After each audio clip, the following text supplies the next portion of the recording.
Sahabat Tani.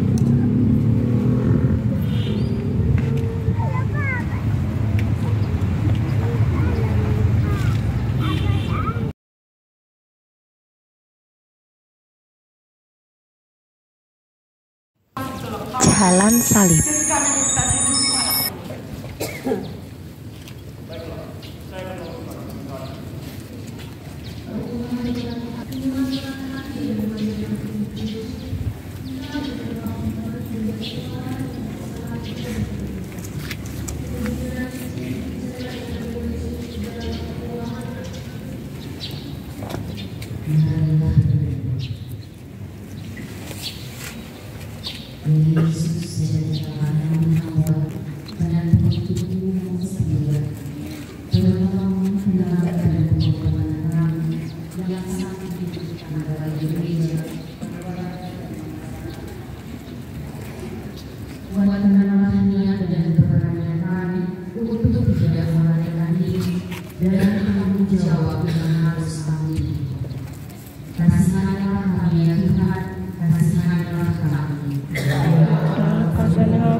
Ayo, siksa dia.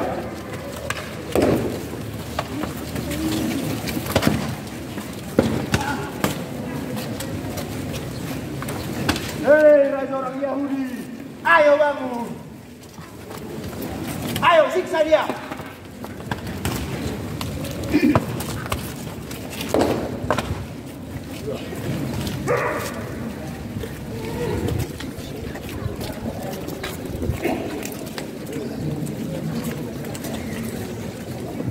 Perhentian kedua, Yesus memanggil salib. Kami menyembah Engkau ya Tuhan, bersyukur kepada-Mu. Sebab dengan salib suci-Mu Engkau telah menebus dunia.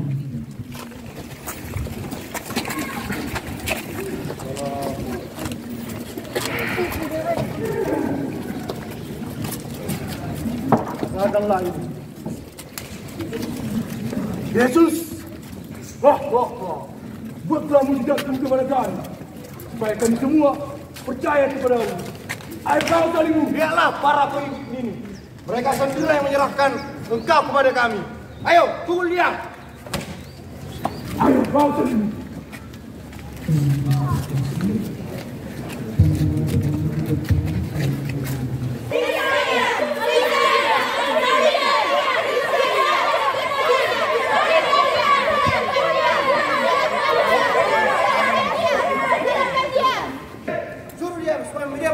Kau membawa Sergei. Ayo cepat. Ayo cepat Yesus. Berdiri.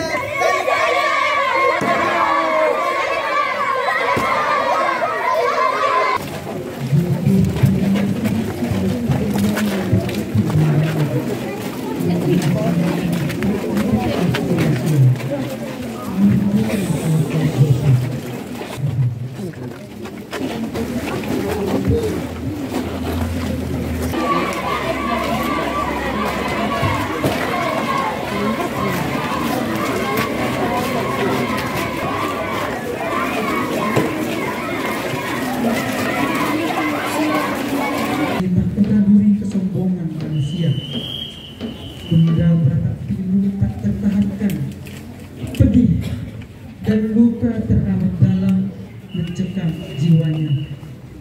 Namun ia tak kuasa melepaskan dan membiarkan putranya sendirian. Bunda hadir membawa semangat bagi gelora gelombang Sahedra.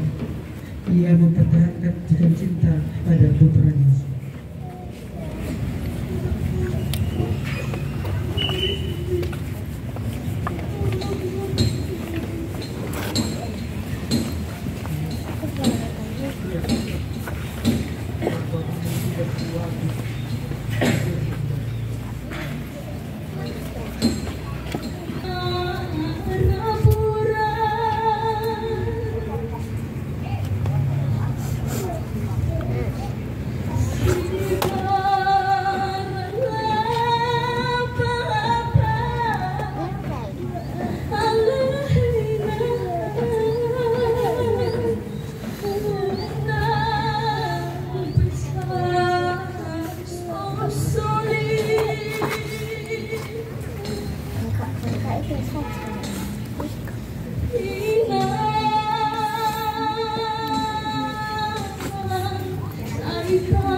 nafasnya pun mulai tertutup-tutup.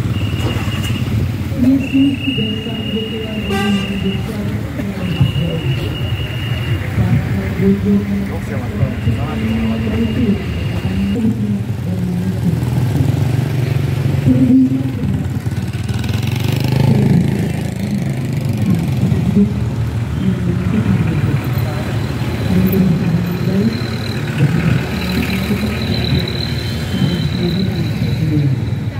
bujuk tahun berjuang kita akan sangat pasti bagi dunia. Dunia akan mati. Berhenti lembut, Yesus berjuang itu. Dunia itu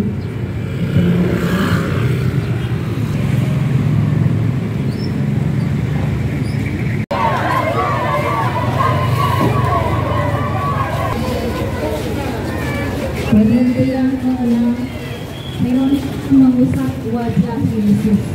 Kami menyembah Engkau ya Tuhan dan bersyukur kepada-Mu. Sebab dengan salib suci-Mu, Ia maju dalam keramaian sembari mengusapi wajah Kristus. Ketulusan hati Veronika telah memecah kebisuan sekian banyak orang yang mencemooh. Keberanian Veronika telah menunjukkan kepada kita bahwa membantu sesama itu sangatlah penting. Dengan itu memperjuangkan kebenaran akan menguatkan orang-orang yang tertindas dan menyadarkan mereka bahwa masih ada orang peduli dengan penderitaan orang lain.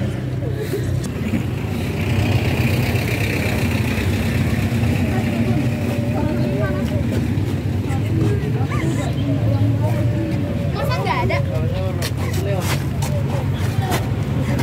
Ini ada, potongan kami. Hah? Tadi sini uangnya, kalau nggak kerja dulu. Campur aja. Ini cabut.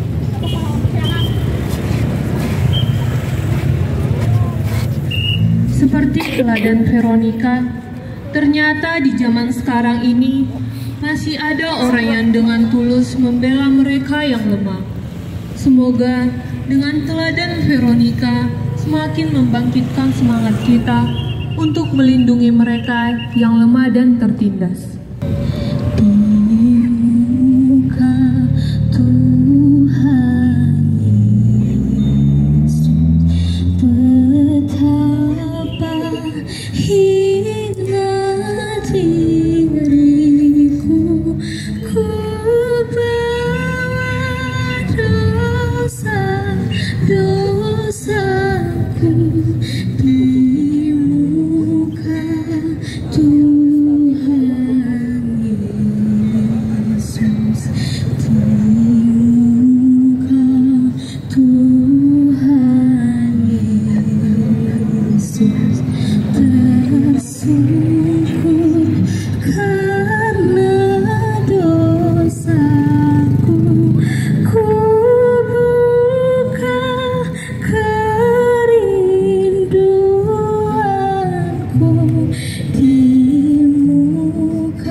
Marilah berdoa.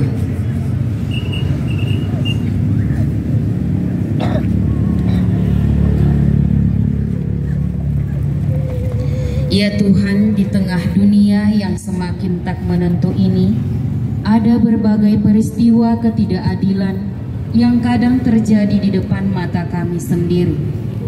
Tetapi ketika berhadapan dengan realitas ketidakadilan tersebut, hati kami terkadang takut untuk menyuarakan kebenaran dan keadilan. Semoga hati kami Kau ubah dengan hati yang penuh solidaritas dan tahu berbela rasa, agar semakin hari kami boleh menjadi pewarta keadilan bagi siapa saja yang membutuhkan. Kasihanilah kami ya Tuhan, kasihanilah kami. Ya Allah, ampunilah kami orang berdosa ini. Sudah itu. Mikir. Ayo coba.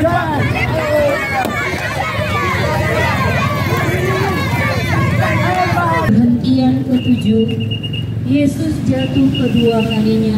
Tubuh Yesus semakin lemah.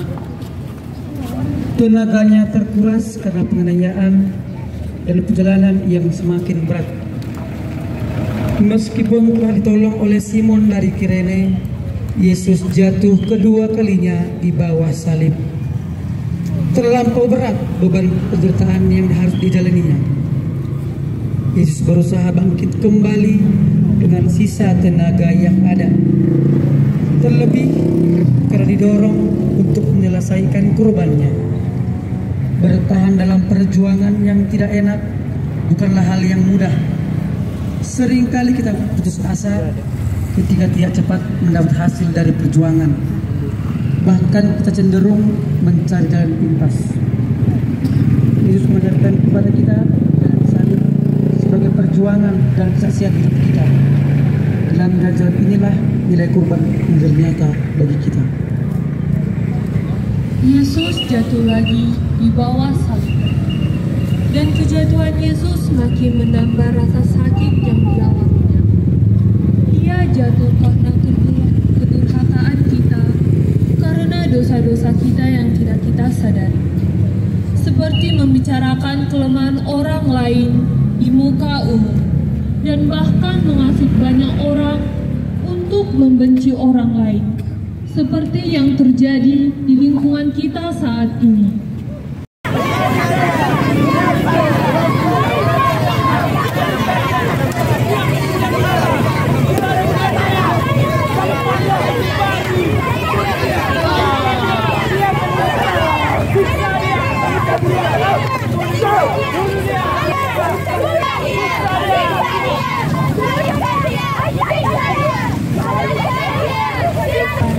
Yesus menasihati wanita-wanita yang menangis. Janganlah tangisi aku, tetapi tangisilah dirimu dan anak-anakmu.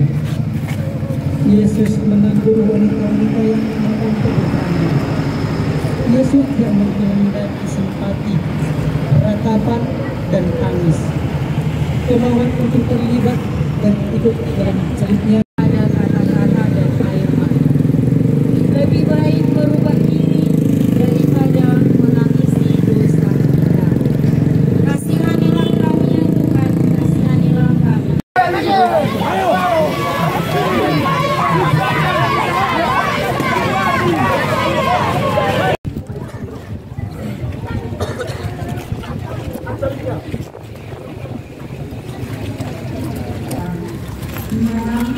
Para sergala secara kasar menanggalkan pakaian Yesus yang melekat pada tubuhnya yang terluka.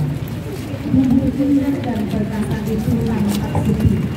Jubah tunggal pun pergi, dicopot bahkan digunting. Siapa yang akan mengunjunginya? Hanya Yesus yang telanjang.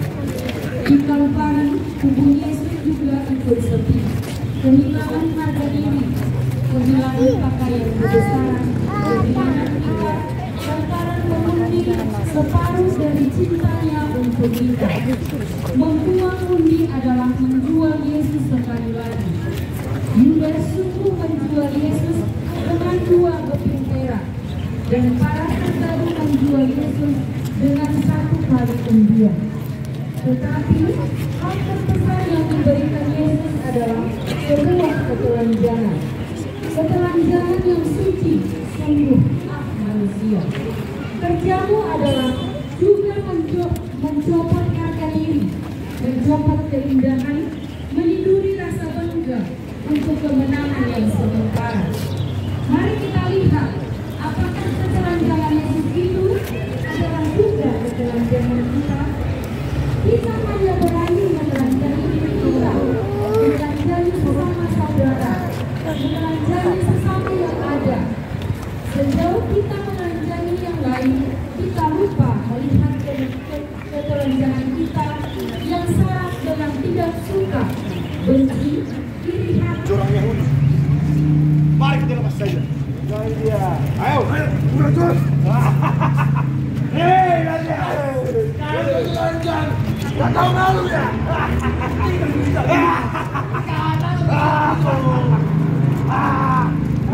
Ayo kata dia. Ayo, ini kata dia. Ayo. Oh. Ayo, bangun. Mari. Didaki oleh putra manusia, dan kini tiba saatnya dia akan dibantai di mimbar saya. Keringat bercucuran membasahi tubuh dan darah meleleh seakan meminta dikasihi oleh makhluknya. Namun makhluknya tega membiarkan tangan dan kakinya dipaki di palang penghinaan. Tangan yang selama 33 tahun rajin bekerja,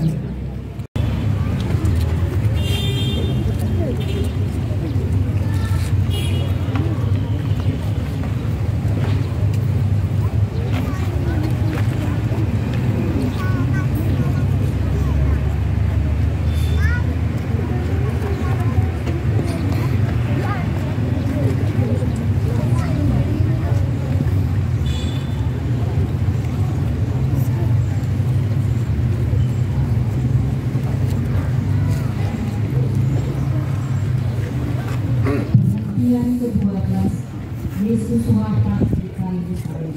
Kami menyembah Dikau ya Tuhan dan bersujud kepada-Mu.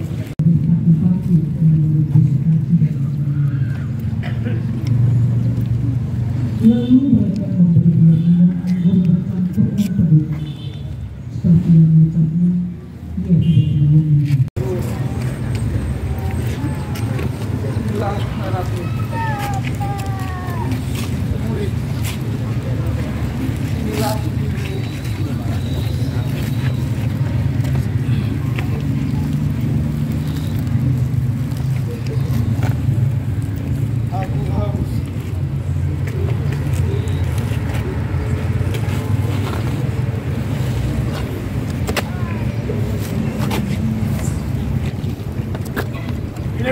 Minumlah. Ayo minum.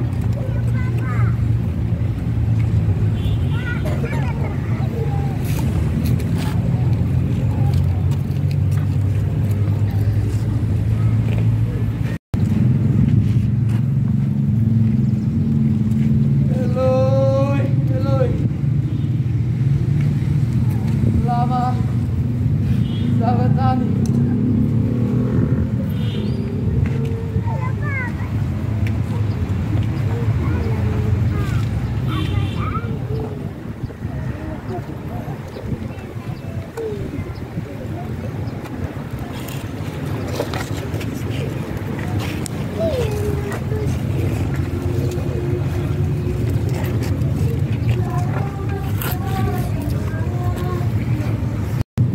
Berkumpullah dengan hikmatnya dan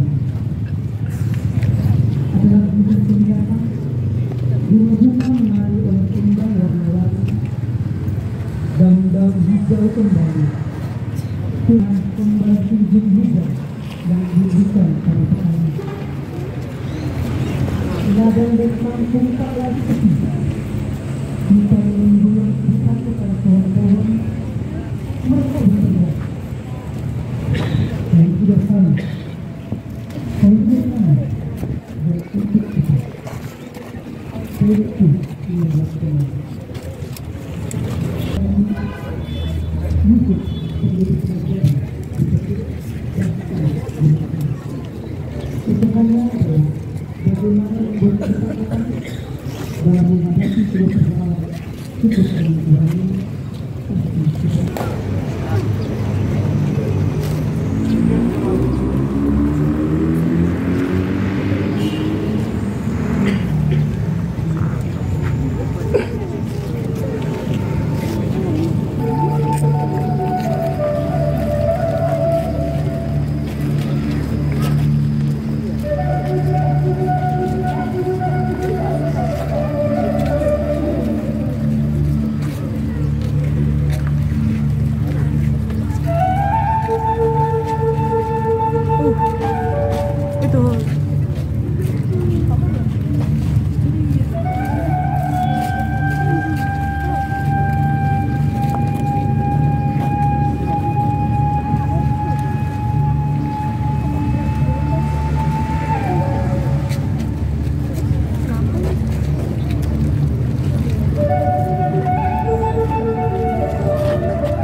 Allah.